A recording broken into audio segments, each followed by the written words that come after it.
Dükkandan çörək almıram. Bu çörək kökəltmir və mədəmizi də turşutmur.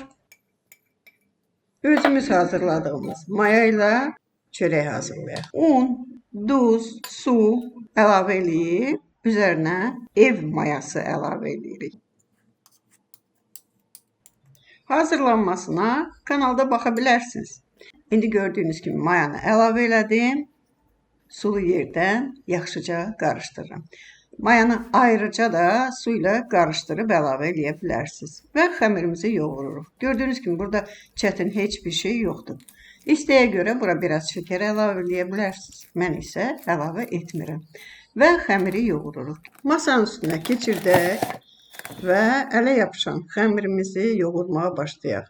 Onu 5-6 dəqiqə yoğursanız daha az əlinizə yapışacaq. Sonra xəmiri kətən dəsmalının üzərinə un səpilmiş qaba yerləşdirin, üstünü örtün. Səhərə qədər 2 dəfə artdığını görəcəksiniz. Daha sonra çıxardıb şəkil forma verib 3-4 saat saxlayırıq. Daha sonra bişiririk. Əvvəlcədən qızdırılmış sobada bişiririk. Sobanın temperaturu 230 dərəcə olmalıdır. Xırçıltısını indi eşidəcəksiniz və kəsib içində göstərəcəyəm. Görürsünüz bu cürə.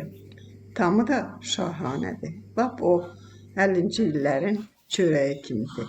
Doyurucu, ləzzətli, mədənizi turşutmayan və sizi tox saxlayan.